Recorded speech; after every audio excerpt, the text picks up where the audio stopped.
우리 앞, 뒤, 좌우에 계신 분들하고 이렇게 인사하겠습니다. 예수님이 부활하셨습니다. 예, 한 번 더 인사할까요? 우리도 부활할 것입니다. 네. 예수님의 부활이 우리의 부활 될 줄 믿습니다. 여러분, 진실로 여러분은 예수님의 부활과 자신의 부활을 믿으십니까? 예, 아멘 하시는 분들이 적죠. 예, 저도 이게 잘 안 믿어졌어요. 주님의 부활을 보지도 않았고, 그리고 경험해 보지도 못했는데, 제가 이 부활의 설교를 이제 몇 해째 계속 하고 있는데, 정말로 부활 설교할 때마다 제 마음에 이것이 잘 받아들이지 않은 적도 있어요. 그런데 여러분, 부활은 믿기도 전하기도 힘든 것이 사실이에요. 그러나 반드시 믿고 전해야 할 것이 있는데 그것이 뭐냐? 바로 이 부활신앙이라는 것입니다. 기독교 복음의 가장 핵심이 뭐냐? 그러면 바로 이 부활신앙이라는 것입니다. 우리가 사순절 우리 교회에서 40일 동안, 주일을 제외한 40일 동안 새벽에 나와서 특별 기도회를 했어요. 여러분, 그 부활주일 전 40일을 우리가 왜 사순절이라고 지킬까요? 이 부활의 아침 때문에 그것을 지키는 거예요. 그 부활이 없다면 그 고난은요, 헛된 것일 뿐이에요. 부활이 없다면 우리의 이 신앙은요, 무의미한 것 뿐입니다. 아니, 이 부활이 없었다면 우리 기독교는요, 다른 종교들과 다를 게 없는 그런 종교였을 뿐이에요. 그런데 오직 이 땅에 있는 모든 종교들 중에 오직 우리 기독교에만 이 부활의 신앙이 있습니다. 여러분, 우리에게는 이 부활의 소망이 있기 때문에 우리가 예수를 믿는 것이고 우리가 예수를 믿어 천국에 간다는 확신을 가질 수 있는 것입니다. 여기 지금 부활을 믿지 못하는 사람들이 성경에도 기록되어져 있습니다. 오늘 저와 여러분이 읽은 본문에도 나타나 있지만, 여러분, 예수님을 따라 3년 동안 예수님의 사역을 쫓아다녔던 예수님의 제자들, 한번 생각해 보세요. 그분들이, 그 제자분들이 죽은 자가 일어나는 것도 봤어요. 예수님이 무리를 걸으시는 것도 봤어요. 오병이어의 기적도 봤어요. 정말로 그 떡 5덩어리와 물고기 2마리로 그 5,000명을 먹이시고 남기시는 그 광경을 목격한 사람들이라니까요. 우리네 인생이 그렇지 않습니까? 때로는 왕년에 돈 없어 본 사람이 어디 있어요? 다 있으셨잖아요. 왕년에 건강하지 않았던 사람이 어디 있어요? 다 건강하셨잖아요. 우리가 다 한 번씩은 그런 경험을 했는데 중요한 게 하나 있어요. 부활의 신앙을 믿지 못해요. 이 믿음이 없어요. 여러분, 예수의 제자들도 마찬가지였습니다. 그들이 와서 예수님과 3년 동안 그렇게 먹고 마시며 같이 사역을 했음에도 불구하고 예수님이 십자가를 지시는 그날 그 제자들은 다 어디 있었어요? 도망갔어요. 다 각자 삶의 자리로 돌아가 버렸어요. 또 한때 예수님을 따라다니던 사복음서에 보면 무리가 굉장히 많이 나옵니다. 예수님이 가시는 자리마다 얼마나 많은 무리가 쫓아오는지 모릅니다. 그런데 그 무리들이요, 예수님이 예루살렘 성에 입성하실 때 뭐 했다고요? 호산나 호산나 외쳤어요. 호산나가 다윗의 자손 예수여 우리를 구원하소서라는 그 save us라는 그 단어예요. 우리를 구원하소서. 그렇게 외쳤던 그 무리들이요, 예수님이 빌라도의 뜰에서 그 빌라도의 법정에서 심판받을 때 여러분 어떻게 했어요? 예수님을 선택했습니까? 아니에요. 그 강도 바나바를 선택해요. 예수님을 향해 돌을 던지고 침을 뱉고 예수님을 향해서 저를 죽이라 라고 외쳐대는 무리가 저와 여러분 아닐까요? 여러분, 오늘 본문에 보면 골고다 언덕까지 쫓아갔던 사람은 바로 여인들이었어요. 예수의 어머니 마리아, 막달라 마리아, 그리고 몇몇 여자들이었어요. 아마 그래서 한국교회도 그렇지만 우리 여자분들이 우리 예수님을 더 잘 따라다니는 것 같아요. 사순절 기도회 하는데도 대부분 여자분들이세요. 근데 남자 성도들 힘내십시오. 어제 청소하는데 보니까 힘쓰는 건 다 남자들이 하더라고요. 그러니까 남자나 여자나 다 쓸모가 있어요. 근데 어쨌든 성경에 보니 지금 예수님의 그 시신을 찾아가는 그 사람들이 소개되고 있는데 여인들이 쭉 소개되고 있어요. 여러분, 예수님 십자가에 죽게 되자 당시 사람들은 모든 것이 끝났다라고 얘기했어요. 끝났다. 죽음은 끝이라고 생각하는 거죠. 제가 목회하면서 만나는 많은 분들이 그런 얘기해요. 목사님, 뭘 그렇게 어렵게 살아요? 죽으면 끝나요. 저는 깜짝 놀란 게 교회 다니신다는데도 그런 말씀하세요. 죽으면 끝난다는 거예요. 여러분, 그 죽으면 끝난다는 말은 왜 그럴까요? 이 부활의 신앙이 없기 때문에 그래요. 죽음이 끝이 아니에요. 여러분, 이 부활의 신앙을 누가 우리에게 가르쳐 주셨어요? 예수 그리스도가 몸소 친히 부활하심으로 우리에게 이 소망을 주셨단 말입니다. 그런데 언제부턴가 한국교회에 이 부활의 신앙이 빠지기 시작했어요. 강단에서 이 부활의 말씀이 선포되지 않아요. 부활이 있기 전에 뭐가 있었어요? 고난이 있었거든요. 부활이 있기 전에 뭐가 있어야 돼요? 죽어야 하거든요. 그런데 죽기 싫은 거예요. 죽어야 되는데 죽지는 않아요. 누가요? 내가요. 내 욕심이, 내 명예욕이, 내 인정욕구가 도대체 죽지를 않습니다. 그리고 교회에 오면 뭐라고 말해요? 잘 되는 게, 높아지는 게, 부자 되는 게 교회의 목표인 것처럼 이야기합니다. 여러분, 믿는 자의 목표는 절대 그게 아닙니다. 믿는 자의 목표는 바로 이 부활의 신앙을 갖는 것입니다. 이 부활의 소망을 갖는 것입니다. 여러분, 그러기 위해서 전제 조건이 있어요. 뭐라고요? 십자가에 죽는 것입니다. 죽음이 없으면 부활도 없습니다. 고난이 없으면 부활도 없습니다. 사랑하는 여러분, 그러나 부활은 쉽게 받아들일 수도 없고 믿기 힘든 일임이 사실입니다.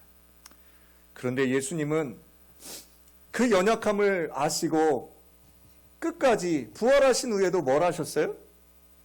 도마에게 나타나셨잖아요. 그 의심 많은 도마에게 나타나셔서 옆구리에 그 창자국을 손을 넣어보게 하셨잖아요. 예수님이 진짜 부활하신 거예요. 육신의 부활을 하신 거예요.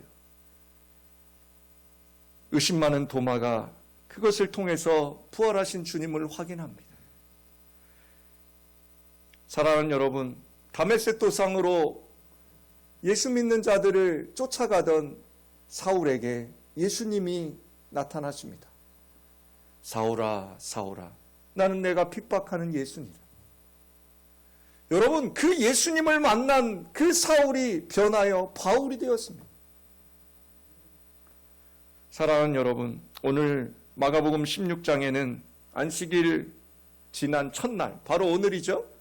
그 일찍이 막달라 마리아와 야고보의 어머니 마리아와 살로메가 예수께 향품을 바르기 위하여 무덤으로 향하고 있었습니다. 그런데 그들에게 한 가지 걱정이 있었습니다. 오늘 본문에 보니까 어떤 걱정이요? 무덤에 큰 돌문이 막고 있는 거예요. 그래서 그들이 생각하는 게 뭐예요? 도대체 이 큰 돌을 어떻게 처리할 수 있을까? 누가 이 돌을 굴려줄까 하는 거였어요.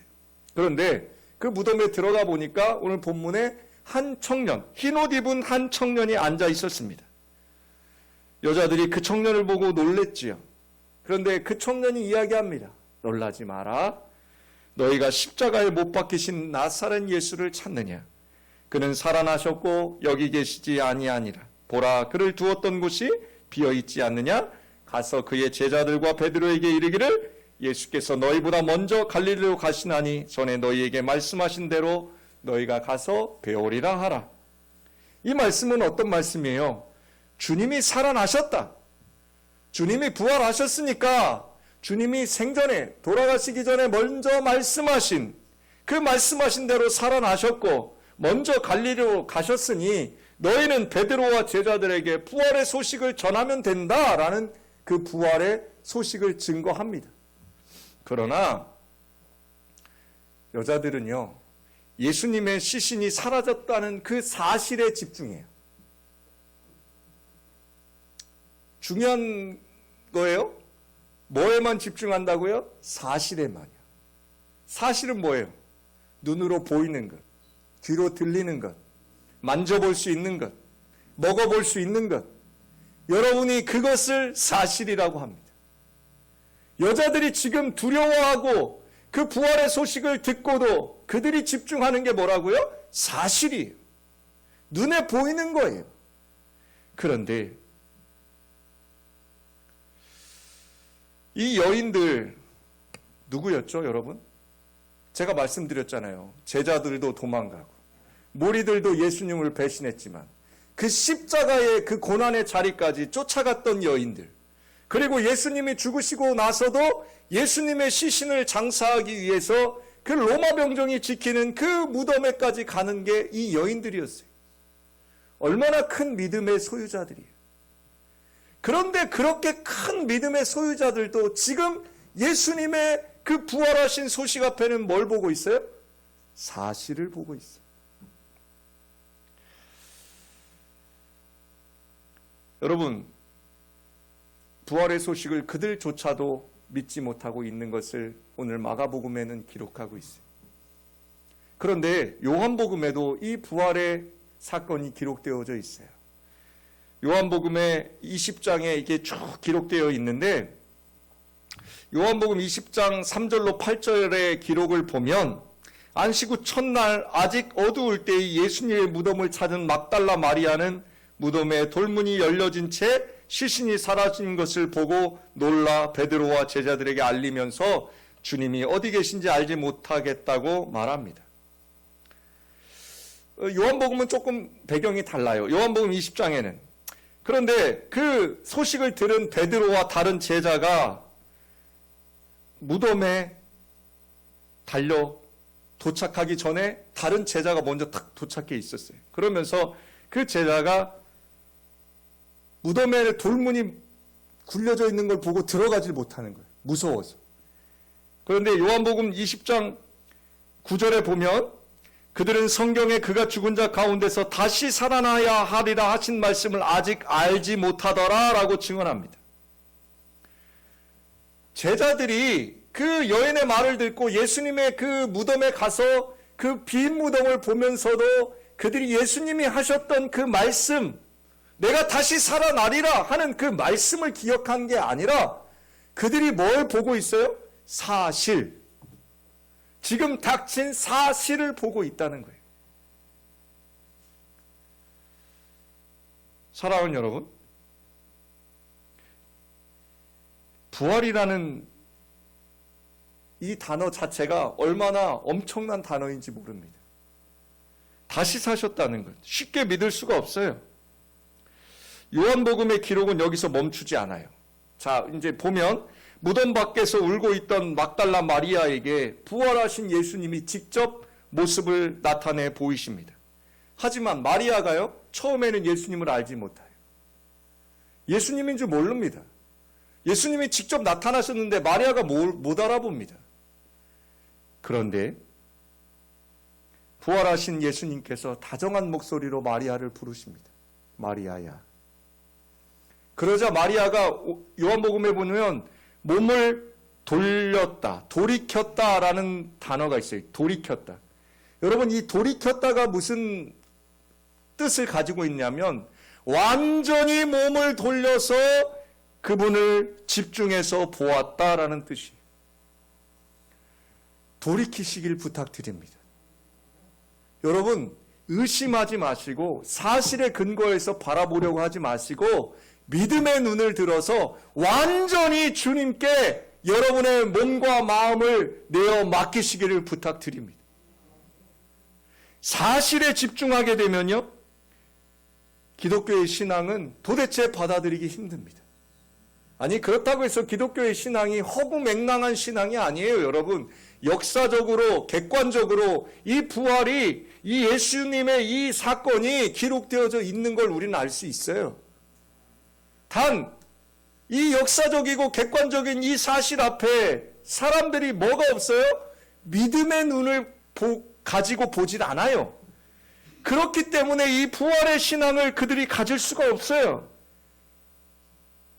마리아가요, 예수님의 그 부르심에 돌이켜 예수님을 향해서 이렇게 고백합니다. 랍오니, 선생님이여. 이게 무슨 얘기냐면 원래 마리아가 예수님을 부르던 단어였어요. 이제 그가 뭐 했다는 거예요? 예수님을 이제서야 믿음의 눈을 떠서 예수님이 살아나신 것을 알게 되었다는 것을 성경은 기록합니다. 사랑하는 여러분, 부활은 그때나 지금이나 참 믿기 힘든 사실입니다. 말로는 믿는다고 하지만 실제로 믿기는 참 힘든 사실입니다. 저 자신도 부활을 사실로 여기고 그걸 증명하려고 신학교 때 엄청나게 노력을 했었습니다. 신학교에 가면 이 부활에 대해서 논문 쓴 게 책이 어마어마하게 많습니다. 부활의 사건이 진짜라고 증명하려고 너무나 많은 사람들이 노력했습니다. 그런데 중요한 것은 그런 증명하고 그런 해석하고 그런 노력하는 것이 아니라 부활은 선포돼야만 한다는 것입니다. 부활은 사실, 진실, 그것이 선포되는 것이 더 부활의 신앙이라는 것입니다. 사랑하는 여러분, 고린도전서 15장에 보면 바울이 예수의 부활을 쭉 설명해 놓고 있습니다. 여러분, 바울이 어떤 인물입니까? 여러분 잘 아시죠? 예수 믿는 사람 죽이려고 맨날 예수 믿는 사람 쫓아다니던 게 바울이었어요. 바울은 컴플렉스가 있습니다. 여러분, 다른 사람들보다 늦게 믿었고요. 또 예수 믿는 사람들을 핍박했던 사람이고요. 또 어떤 사람이에요? 바울은 많은 사람들로부터 거짓 선지자라고 손가락질 받던 사람이었어요. 그런데 바울이 그 예수 그리스도의 부활을 설명하려고, 증명하려고 하지 않았습니다. 바울은 그 예수 그리스도의 부활을 사실로, 진실이라고 그는 그저 외칠 뿐이었습니다. 우리 여기 앞에 모니터를 보시고 우리 고린도전서 15장 3절로 8절을 우리 한번 봅시다. 3절 8절. 자, 3절부터 여러분 우리 함께 읽어봅시다. 시작. 내가 받은 것을 먼저 너희에게 전하였노니 이는 성경대로 그리스도께서 우리 죄를 위하여 죽으시고 장사 지낸 바 되셨다가 성경대로 사흘 만에 다시 살아나사 대바에게 보이시고 후에 12 제자에게와 그 후에 500여 형제에게 일시에 보이셨나니 그 중에 지금까지 대다수는 살아있고 어떤 사람은 잠들었으며 그 후에 야고보에게 보이셨으며 그 후에 모든 사도에게와 맨 나중에 만삭되지 못하여 난자 같은 내게도 보이셨느니라. 아멘. 그리고 바울이요 11절에 이렇게 이야기합니다. 우리 11절 다 같이 읽읍시다. 시작. 그러므로 나나 그들이나 이같이 전파하며 너희도 이같이 믿었느니라. 그런데 이 11절의 고백을 하기 전에 10절이 그 중간에 끼어 있습니다. 10절의 고백을 다 같이 한번 우리 봉독해 봅시다. 10절입니다. 시작. 그러나 내가 나된 것은 하나님의 은혜로 된 것이니 내게 주신 그의 은혜가 헛되지 아니하여 내가 모든 사도보다 더 많이 수고하였으나 내가 한 것이 아니요 오직 나와 함께 하신 하나님의 은혜로다. 아멘. 여러분, 바울은 여기서 고백하는 게 뭐예요? 내가 정말로 많이 주를 위해서 수고하고 헌신했다는 거예요. 그러나 내가 수고로이 설명을 잘해서 다른 사람들이 주님을 믿게 되는 것이 아니라 오직 나와 함께 하신 하나님의 은혜로 사람들이 믿게 되었다고 고백하고 있습니다. 사랑하는 여러분, 우리 예수향기 성도 여러분, 오늘 이제 이 부활의 아침부터 저와 여러분이 모두 부활의 증인이 되시길 주님의 이름으로 축복합니다.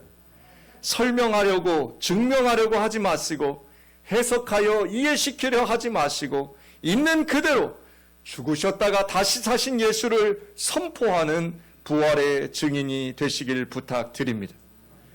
여러분, 말 잘한다고 믿어질 것 같아요? 그러면 얼마나 좋겠어요. 그렇지 않아요. 여러분이 아무리 예수 그리스도를 해석하고 증명하려고 한다고 믿어지지 않습니다. 여러분, 오직 믿어지는 건 은혜로 믿어지는 것입니다. 증인이라는 단어가 헬라어로 마르티스입니다. 그런데 이 마르티스, 증인이라는 이 단어에는 하나의 단어가 더 숨어져 있습니다. 바로 순교자입니다. 증인은 곧 뭐라고요? 순교자. 사랑하는 여러분, 그러므로 우리는 다시 사신 예수를 선포하는 부활의 증인이 되기 위해서는 먼저 내가 죽어야 한다는 것입니다. 여러분, 지금 여러분 좀 죽고 계신가요? 말이 좀 이상하죠? 죽고 계신가요? 하면. 여러분, 부활의 증인, 이 부활의 복음을 선포하기 위해서는 저와 여러분이 십자가에 못 박혀야 된다는 얘기예요. 바울이 갈라디아서에서 갈라디아서 2장에 그렇게 얘기하죠. 그런즉 이제는 내가 그리스도와 함께 십자가에 못 박혔네. 이제는 내가 사는 것이 아니요 내 안에 그리스도께서 사신 것이니라. 사랑하는 성도 여러분, 여러분이 연약하거나 여러분이 부족하거나 여러분이 돈이 없거나 여러분이 세상에서 지위가 낮거나 아니 여러분이 잘났거나 여러분이 돈이 많거나 여러분이 세상에서 잘 나가는 사람이거나 주님은 그런 거 보시지 않는다는 얘기예요. 그 모든 여러분의 그 사정과 형편과 환경을 다 십자가에 못 박아야 우리가 그 부활의 주님을 증언할 수 있는 증인된 삶을 살 수 있다는 것입니다. 여러분, 믿지 못하십니까? 아니, 믿어지지 않으십니까? 여러분, 그 부활의 증인된 자들은 자기 스스로 믿으려고 노력한 게 아닙니다. 오직 하나님의 은혜가 그들에게 임하였습니다.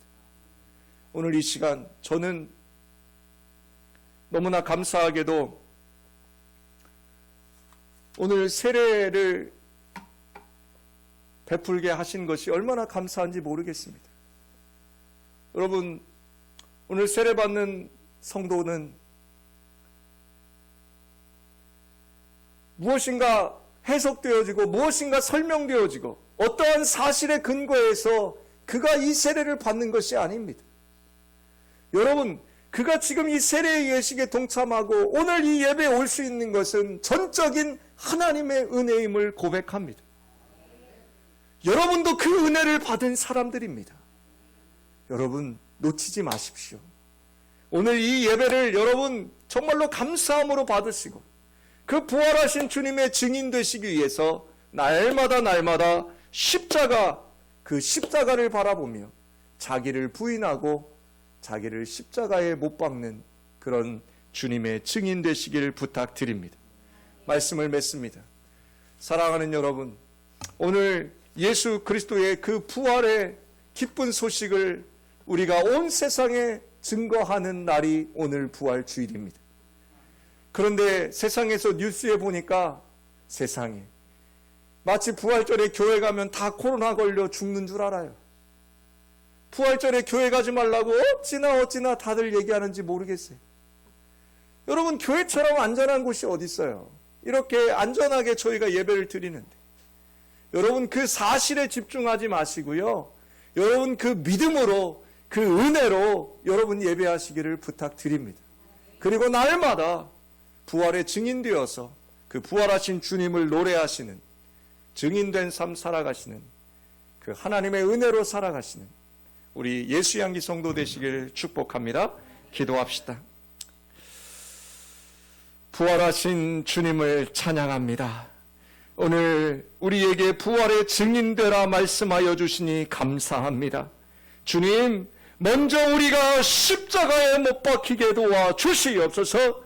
우리의 허영과 우리의 교만과 우리의 육체의 질병과 우리의 가난과 우리의 그 연약함과 우리의 그 모든 이기심과 우리 모든 그 헛됨을 오늘 이 시간 예수 그리스도의 십자가에 못 박게 도와주시고, 이제 부활하신 주님을 바라보며 날마다 주님과 함께 동행하며 주님의 은혜를 증거하는 부활의 증인되어서 마지막 주님 오시는 그날까지 그 증인의 삶 살아가는 복된 예수양기 성도들 되게 하여 주시옵소서. 축복하며 거룩하신 예수님의 이름으로 기도합니다. 아멘.